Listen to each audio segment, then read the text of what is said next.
नमस्कार साथियों, आज हम बात करेंगे टेंस को लेकर। और टेंस ही किसी भी भाषा को यानी कि अंग्रेजी को बोलने के लिए, सेंटेंस बनाने के लिए टेंस ही महत्वपूर्ण आधार है। तो टेंस को हम इंटरेस्टिंग तरीके से आज पढ़ाएंगे। और अगर आप लोगों ने हमारा यूट्यूब चैनल सब्सक्राइब नहीं किया तो उसको सब्सक्राइब कर लीजिए, स्टडी मंत्रा 25। और चलो शुरू करते हैं।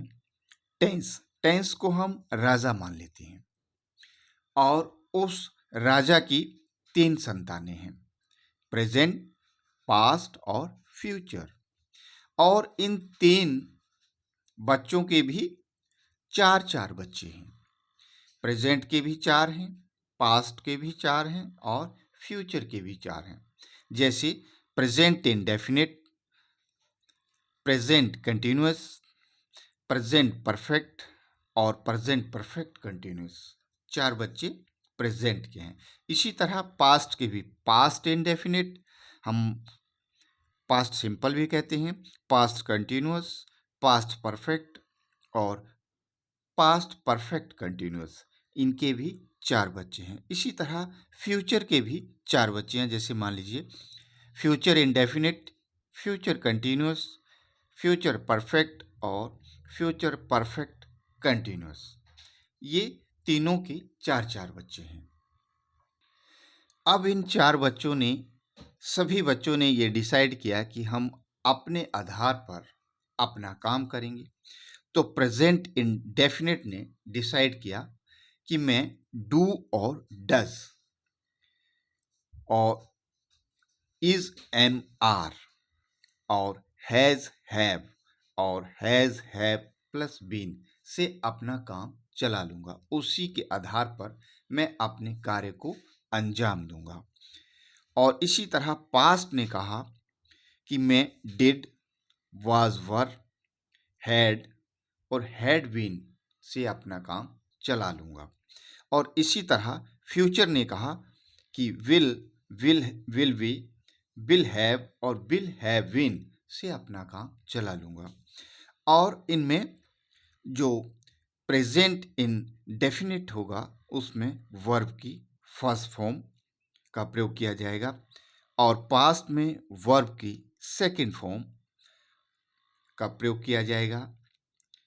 और इसी तरह इन्होंने वर्ब के बारे में भी डिसाइड किया कि प्रेजेंट में वर्ब की फर्स्ट फॉर्म और सेकंड में वर्ब की फोर्थ फॉर्म और फर्स्ट फॉर्म के साथ फोर्थ फॉर्म, यानी कि जब हम आईएनजी का प्रयोग करते हैं तो तब हम उसे कहते हैं वर्ब की फोर्थ फॉर्म, और इसमें वर्ब की फर्स्ट फॉर्म के साथ आईएनजी का प्रयोग होता है। इसी तरह has, have, had, will have ने डिसाइड किया कि वर्ब की थर्ड फॉर्म।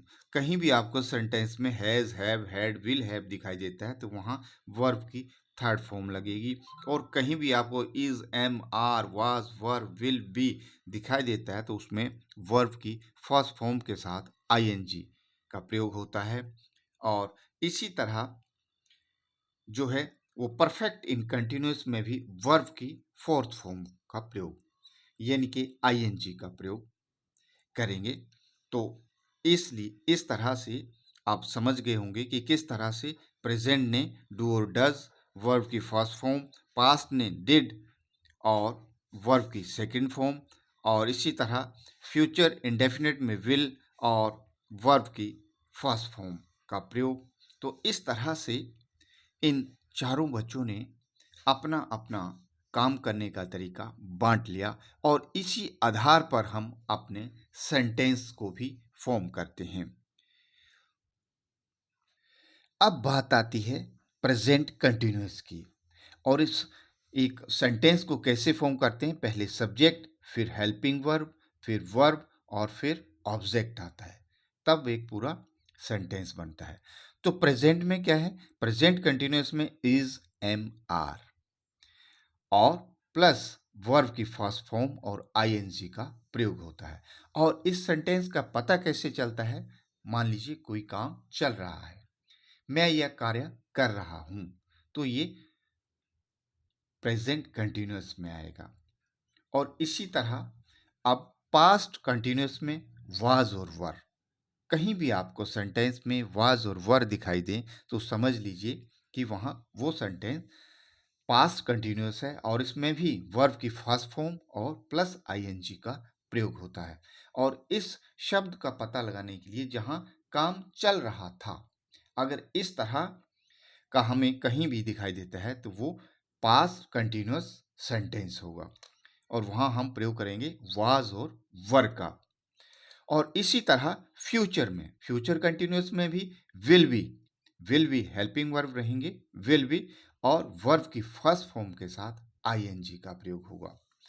और इसे हम कैसे पता करेंगे? काम चल रहा होगा, यानी कि जो काम चल रहा है, अभी भी हो रहा है और चल रहा होगा, उसे हम फ्यूचर कंटिन्यूअस टेंस कहते हैं।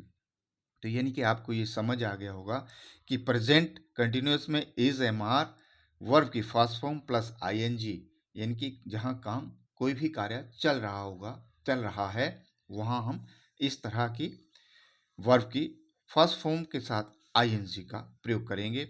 और पास्ट में वाज और वर्ब, इसमें वर्ब की फर्स्ट फॉर्म के साथ आईएनजी, काम चल रहा था से हम इस सेंटेंस को पता करेंगे। इसी तरह से फ्यूचर में विल बी का प्रयोग, यानी कि हेल्पिंग वर्ब होगा विल बी और वर्ब की फर्स्ट फॉर्म के साथ आईएनजी का प्रयोग, यानी कि जहां काम चल रहा होगा। तो ऐसे शब्दों में हम किसे क्या मानेंगे? ऐसे शब्दों को, ऐसे वाक्य को हम प्रेजेंट कंटिन्यूअस या पास्ट कंटिन्यूअस या फ्यूचर कंटिन्यूअस टेंस मानेंगे। अब नेक्स्ट है परफेक्ट टेंस, यानी कि प्रेजेंट का भी परफेक्ट है, पास्ट का भी परफेक्ट है और फ्यूचर का भी। तो प्रेजेंट परफेक्ट में हैज और हैव का प्रयोग होगा और वर्ब की थर्ड फॉर्म लगेगी।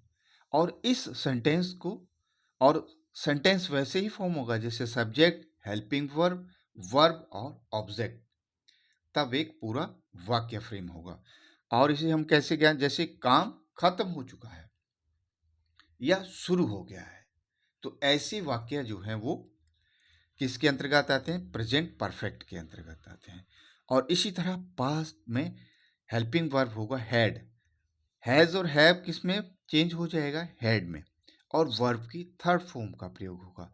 और इसे हम चिन्हित करने के लिए जन्य कैसे हम पता लगाएंगे? जहां काम खत्म हो गया है या शुरू हो गया था, तो ऐसे शब्दों को, ऐसे वाक्यों को हम प्रेजेंट या पास्ट परफेक्ट टेंस के अंतर्गत रखेंगे और वहां हम हैड और वर्ब की थर्ड फॉर्म का प्रयोग करेंगे। इसी तरह नेक्स्ट है फ्यूचर।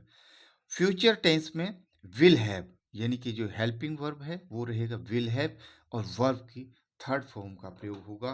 और जहां काम खत्म हो गया है या शुरू हो चुका होगा, तो ऐसे वाक्यों को हम फ्यूचर परफेक्ट के अंतर्गत रखेंगे। और जहां भी आपको हैज, हैव, हैड या विल हैव दिखाई देता है किसी भी सेंटेंस में, तो वहां हमें वर्ब की थर्ड फॉर्म का प्रयोग करना है। तो ये आप समझ चुके होंगे। अब लास्ट है परफेक्ट कंटिन्यूअस, यानी कि प्रेजेंट का भी परफेक्ट कंटिन्यूअस है, पास्ट का भी परफेक्ट कंटिन्यूअस है और फ्यूचर का भी परफेक्ट कंटिन्यूअस है। तीनों का यहाँ फ्रेम आप देख सकते हैं स्क्रीन के ऊपर। तो इसमें सबसे पहले परफेक्ट, यानी कि जो काम परफेक्ट भी है और कंटिन्यूअस का मतलब है जो काम चल भी रहा है। तो दोनों चीजें इसमें ऐड हो चुकी हैं और ये दोनों चीजें जो है प्रेजेंट परफेक्ट कंटिन्यूअस में भी रहेंगी, पास्ट परफेक्ट कंटिन्यूअस में भी रहेंगी और फ्यूचर परफेक्ट कंटिन्यूअस में भी रहेंगी।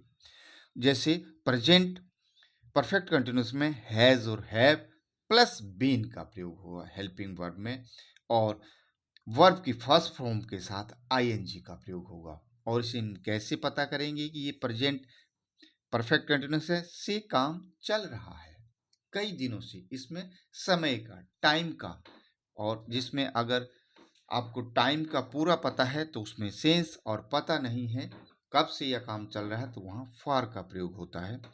और इसी तरह पास्ट में हैड और प्लस बीन, हैज और हैव किस में चेंज हो जाएगा, हैड बीन में।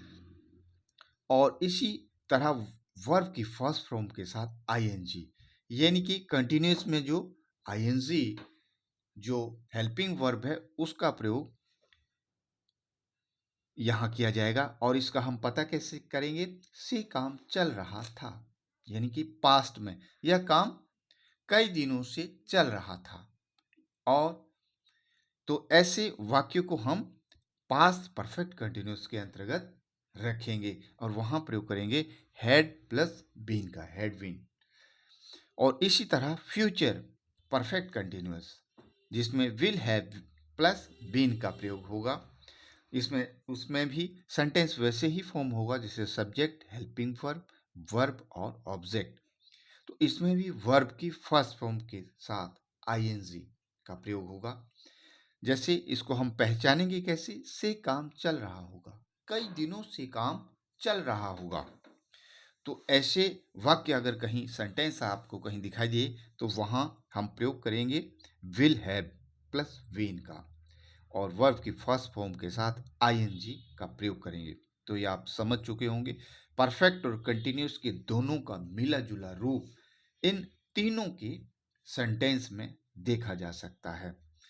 अब दो सिंपल प्रेजेंट और सिंपल पास्ट में क्या होता है, वहां पे हेल्पिंग वर्ब का प्रयोग नहीं होता है। और जैसे प्रेजेंट इंडेफिनिट या प्रेजेंट सिंपल में अगर कहाँ किसी वाक्य के अंत में ता है, ते है, ती है, आती है तो वहां हम क्या प्रयोग करेंगे, एस और ईएस का प्रयोग। और वर्ब की फर्स्ट फॉर्म यानी कि सब्जेक्ट वर्ब की फर्स्ट फॉर्म एस या ईएस का प्रयोग। तो ऐसे वाक्यों में हम प्रयोग करेंगे सिंपल में हेल्पिंग वर्ब नहीं रहेगा, वर्ब की फर्स्ट फॉर्म और एस या ईएस का प्रयोग होगा और प्लस ऑब्जेक्ट रहेगा। पास्ट में भी सेम है, पास्ट में क्या है, सब्जेक्ट रहेगा प्लस जो वर्ब की सेकेंड फॉर्म रहेगी और प्लस ऑब्जेक्ट रहेगा। तो पास्ट इन डेफिनेट यानी कि पास्ट सिंपल में सेम है। तो ये दो सेंटेंस ऐसे हैं सिंपल वाले जिनमें हेल्पिंग वर्ब का प्रयोग नहीं होता है। जैसे जैसे सिंपल में जैसे subject plus helping verb plus verb, और नेगेटिव में subject helping verb plus note यानी कि जो नेगेटिव है प्लस वर्ब प्लस ऑब्जेक्ट रहेगा। इसी तरह इंटेरोगेटिव जो सेंटेंस होगा उसमें हेल्पिंग वर्ब पहले आएगा सेंटेंस में, उसके बाद सब्जेक्ट आएगा, फिर वर्ब आएगा और उसके बाद ऑब्जेक्ट आएगा। तो ये बहुत ही सिंपल वे में मैंने आपको बताया है। तो ये उम्मीद करता हूँ कि आपको ये समझ आया होगा। और अगर वीडियो अच्छा लगा हो तो हमारे यूट्यूब चैनल को सब्सक्राइब कीजिए, कमेंट कीजिए, और कल फिर हम प्रेजेंट के किसी नए टेंस के किसी नए रूप को लेकर, नए प्रकार को लेकर हम हाजिर होंगे, नया वीडियो लेकर, ताकि आप की जो इंग्लिश ग्रामर है वो एकदम पक्का हो जाए। तो ठीक है, फिर मिलते हैं एक नए वीडियो के साथ, तब तक के लिए नमस्कार।